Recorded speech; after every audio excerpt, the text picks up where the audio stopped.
Hello students, आज का topic है हमारा वैद्युत द्विध्रुव के कारण विभव। इसके आगे के वीडियो में हमने पढ़ा था कि एक बिंदु आवेश हो तो उसका विभव कितना होता है, जो होता है V = KQ/R।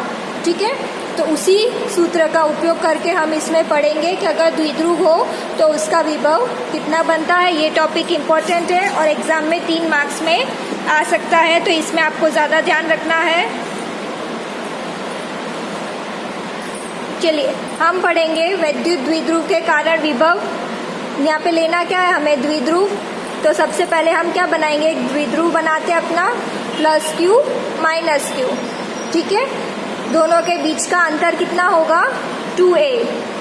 अब एक बिंदु है मेरे पास P, जो कि नहीं पता कितनी दूरी पे है, तो हम मान लेते हैं कि R दूरी पे है।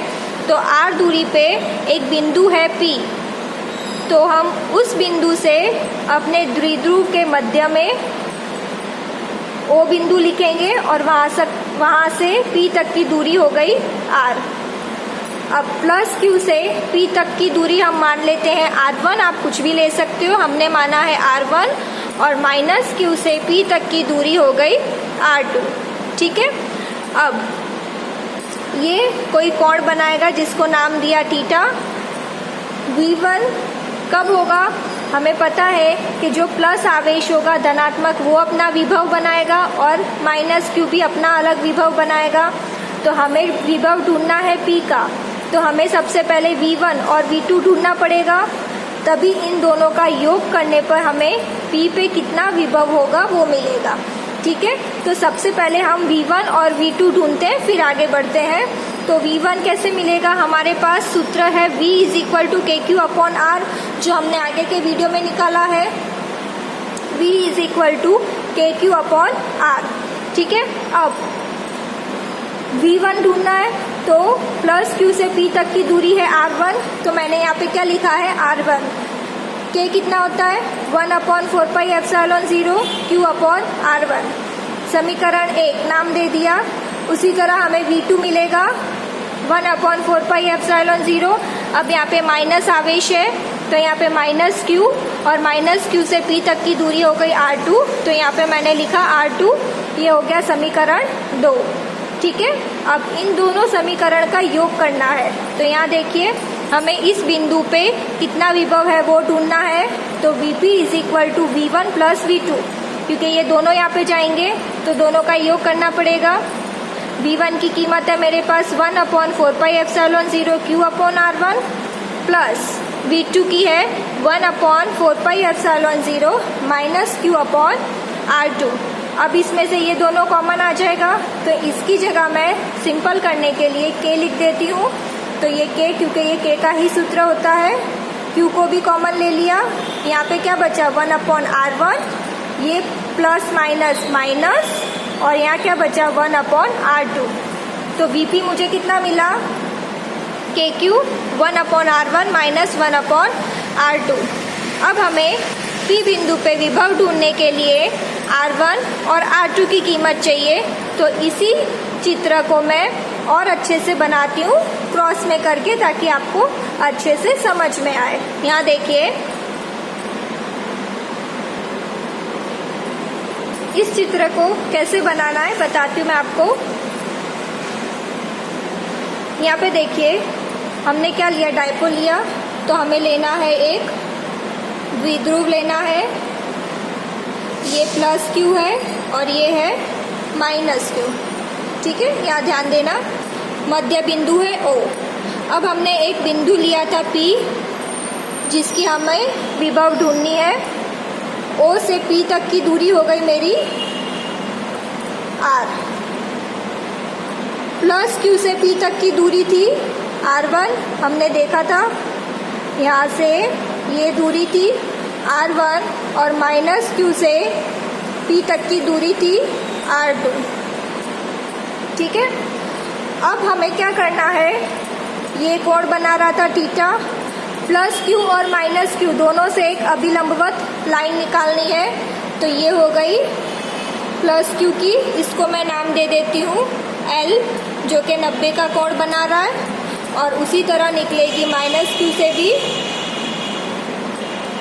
इस तरह से इसको नाम दे देती हूँ मैं M, इधर बोल देती हूँ A और ये बोल देती हूँ B। ठीक है, अब यहाँ पे देखिए हमें पता है कि x एक्सिस पे होता है वो होता है cos थीटा और y पे होगा वो होगा sin थीटा। सबसे पहले तो ये हो गया A क्योंकि द्विध्रुव कितना होता है 2a होता है, तो प्लस q से o तक का a और o से माइनस q तक का a। ठीक है, अब देखिए ये कितना होगा a cos theta x axis है, ये भी x एक्सिस है तो ये भी a cos थीटा, क्योंकि ये तो कितना है a ही है। ये होगा a sin थीटा और ये भी a sin theta y axis पे है। ठीक है, ये चित्र समझ में आया, ये चित्र अपने ध्यान में रखना है। इसी चित्र को मैंने यहाँ पे बनाया है, ये देखिए। चलिए अब इसका डेरिवेशन देखते हैं किस प्रकार करना है। तो सबसे पहले हमें लेना है त्रिभुज ALP, ये वाला त्रिभुज लेंगे हम। ठीक है, अब इसमें 90 के सामने वाला क्या होता है हाइपोटेनियस, तो हम क्या लिखेंगे AP square is equal to AL square plus LP square. इस तरह से AP square is equal to AL square plus LP square. AP square कितना है R1 स्क्वायर, AP कितना R1 है तो R1 square is equal to AL कितना है A साइन थीटा, तो ये होगा A square sine square theta plus, अब LP कैसे ढूंढना है, हमने O से लेके P तक की दूरी को R बताया था, लेकिन जब अभी लंबवत लाइन ड्रॉ करी है तो ये दूरी हो गई A cos थीटा। अब ये पूरे R में से इतनी निकाल दूँ मैं तो हमें ये बीच वाली मिल जाएगी, तो हम क्या लिखेंगे R minus A cos theta का स्क्वायर।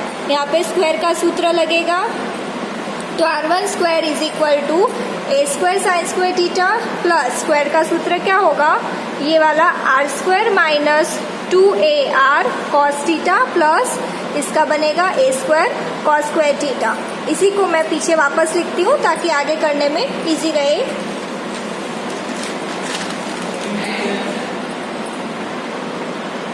चलिए इस सूत्र को मैंने यहाँ लिख लिया है, R1 square is equal to A square sine square theta plus R square minus 2AR cos theta plus A square cos square theta.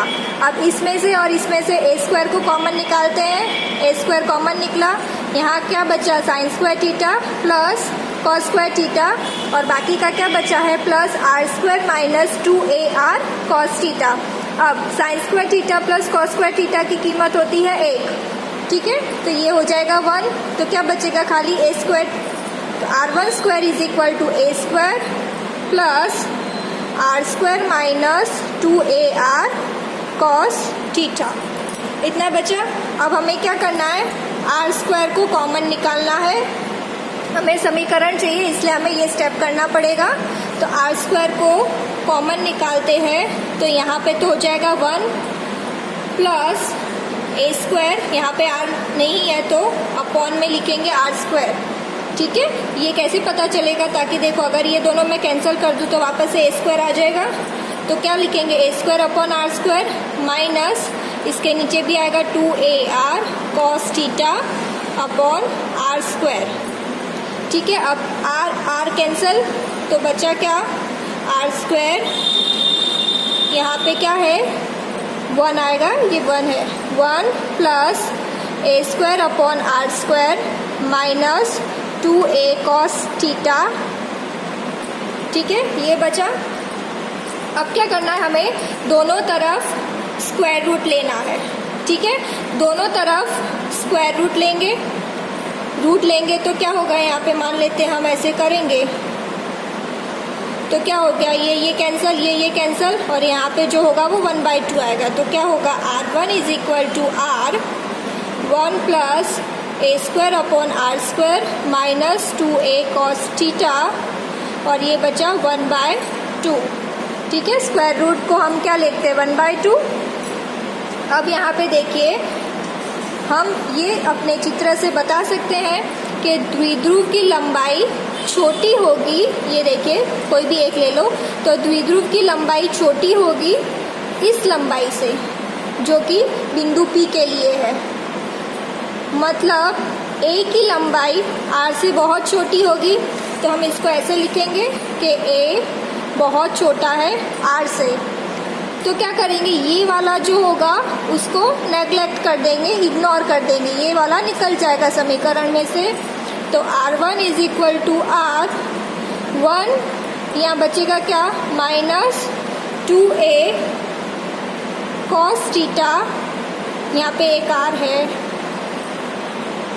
Upon R 1/2।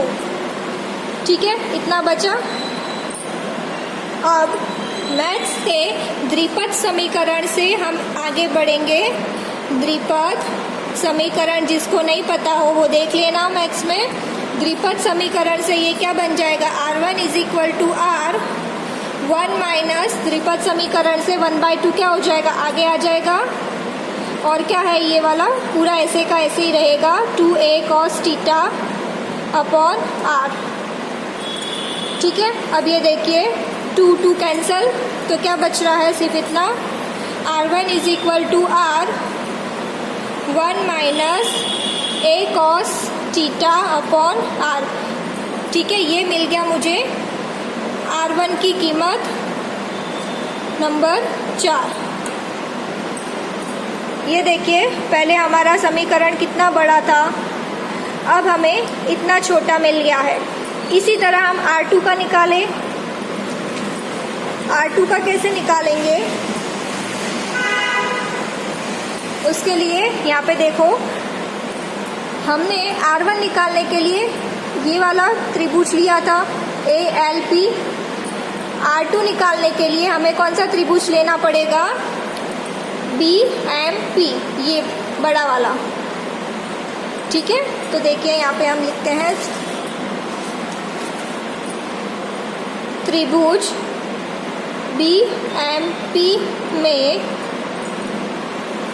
BMP में कैसे लिखेंगे। अब ये वाला क्या होगा, मेरा हाइपोटेनियस होगा, तो ये लिखेंगे BP square is equal to MP square plus MB square, MP square plus MB square.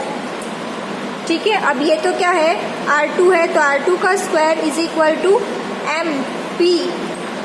MP क्या होगा, ये पूरी तो है मेरी R, और ये इतनी है a cos थीटा, और ये R है, तो दोनों को जोड़ेंगे तो R plus a cos theta का स्क्वायर प्लस MB कितना है, a sin थीटा, तो a square sine square theta.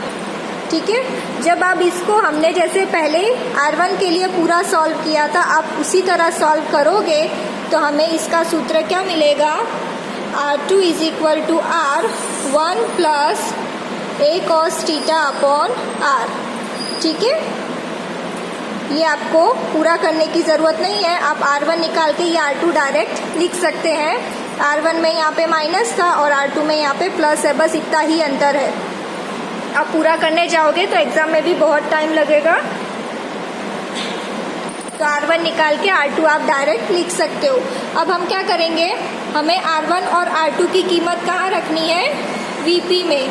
VP क्या मिला था हमें, KQ 1 upon R1 minus 1 upon R2। ये मेरे पास VP था जो हमने पहले निकाला था, तो R1 और R2 की कीमत हम यहाँ रखेंगे, KQ 1 अपॉन R1 कितना था, R 1 minus a cos theta upon R, minus R2 कितना है, ये वाला R 1 plus a cos theta upon R। ठीक है, अब ये देखिए दोनों में से R कॉमन निकलेगा, तो KQ अपॉन R, यहाँ पे क्या बचा, 1 अपॉन ये वाला बचा है इतना, 1 minus a cos theta upon R, minus 1 upon 1 plus a cos theta upon R। ठीक है, यहाँ तक समझ में आया। अब हमें लेना है LCM, ये इधर लिखेंगे, ये इधर cross multiplication, KQ upon R, ऊपर आएगा ये वाला 1 plus a cos theta upon R minus, यहाँ पे ये वाला माइनस है तो ब्रैकेट करना क्योंकि साइन चेंज होती है माइनस जहाँ पे भी होता है। अब नीचे क्या होगा, यहाँ देखिए 1 minus A cos theta upon R है, 1 plus A cos theta upon R है। तो यहाँ पे सूत्र कौन सा लगेगा, A minus B, A plus B कितना होता है, A square minus B square. तो यहाँ पे हो जाएगा 1 का स्क्वायर minus A square cos square theta upon R square. ठीक है, यहाँ पे ये वाला सूत्र लगेगा। अब देखिए ये ब्रैकेट हम खोलेंगे सबसे पहले, तो K Q upon R 1 minus A cos theta upon R minus 1 minus minus plus A cos theta upon R. नीचे क्या है, 1 स्क्वायर का 1 minus A square cos square theta upon R square. ये पूरा ब्रैकेट करना है। प्लस 1 माइनस 1 कैंसिल, सॉरी कहीं पे मिस्टेक, ये प्लस है, प्लस 1 माइनस 1 कैंसिल और ये क्या हो जाएगा 2a cos theta upon are. तो यहाँ आखिरी स्टेप क्या होगा, यहाँ पे के क्यू अपॉन आर, यहाँ पे बचेगा 2a cos theta upon are. अब यहाँ पे नीचे देखिए ए स्क्वायर अपॉन आर स्क्वायर है, जो कि हम क्या कर रहे हैं, इग्नोर कर रहे हैं, हमने आगे भी किया था। यहाँ पे देखिए, यहाँ पे हमने ये नेगलेक्ट किया था, इग्नोर किया था, तो यहाँ पे भी ये निकल जाएगा, ये 0 हो जाएगा, तो ये पूरा 0, नीचे खाली 1 ही रहेगा, तो 1 को हम नहीं लिखते हैं। तो ये मिलेगा मुझे वीपी कितना मिल रहा है, K Q upon R 2a cos theta. अब यहाँ पे हम क्या लगाएंगे, सूत्र है मेरे पास 2a इंटू क्यू क्या होता है p, तो क्या हो जाएगा Vp is equal to K P cos theta upon R square. ठीक है, यहाँ पे देखिए 2a इंटू क्यू क्या हो गया, p हुआ, तो K P R into R, R square और कॉस थीटा, ये हो गया। अब इसको कॉस थीटा को मैं निकालूंगी तो इसको दूसरे रूप से लिख सकते हैं, के पी अपॉन आर स्क्वायर और आर कैप। ये मिला मुझे, दोनों सूत्र ही सही है विभव बिंदु P के लिए। ठीक है, अब हम 2 केस देखते हैं। केस 1, अगर ये थीटा मेरा 0 होता है तो विभव कितना बनेगा, K P cos 0 upon R square. Cos 0 की कीमत 1 होती है, तो Vp is equal to K P upon R square. ठीक है, और दूसरा केस होगा, अगर थीटा 90 है तो क्या होगा, Vp is equal to K P cos 90 upon R square. अब कॉस 90 0 होता है तो Vp कितना हो जाएगा, 0। ठीक है, तो ये समीकरण में आपको कुछ कुछ बातें याद रखनी है जो कि बहुत ही इम्पोर्टेंट है। सबसे पहले तो हमें क्या करना है, हमें सबसे पहले निकालना है Vp, क्योंकि हमें बिंदु P पे विभव ढूंढना है। Vp निकालने के बाद हम R1 और R2 निकालेंगे, तो उसके लिए हम अपने चित्र में अभिलंबवत ड्रॉ करेंगे और इस तरह से चित्र बनाएंगे। चित्र के ऊपर से हम सबसे पहले निकालेंगे R1, इतना मिल रहा है, और R2 की ही तरह निकालेंगे, सॉरी R1 की तरह निकालेंगे R2। R1 निकालते समय कुछ कुछ चीज़ों का याद रखना है, जैसे यहाँ पे sign square theta cos square theta 1 होता है। फिर यहाँ पे हम ए स्क्वायर अपॉन आर स्क्वायर को इग्नोर कर रहे हैं क्योंकि ए की लंबाई कम है आर से। और उसके बाद हम द्विपद समीकरण लगाएंगे। जिसको द्विपद समीकरण नहीं पता वो पहले उसके बारे में पढ़ ले। ठीक है, तो R1 और R2 मिलने के बाद हम उसकी कीमत रखेंगे Vp में, एलसीएम लेना है। यहाँ पे भी फिर ए स्क्वायर अपॉन आर स्क्वायर आ रहा है, तो इसको भी हम नेगलेक्ट करेंगे, इग्नोर कर देंगे, तो Vp इतना मिलेगा। अब 2a इंटू क्यू होता है P, तो हम उसकी जगह P रख देंगे, तो ये हमें मिल जाएगा बिंदु P के लिए विभव। फिर हम 2 केस की बात करेंगे, अगर थीटा 0 होगा तो क्या होगा और थीटा 90 होगा तो क्या होगा। ये आप शांति से इसको पढ़ना तो ही समझ में आएगा। आई होप आपको समझ में आया होगा।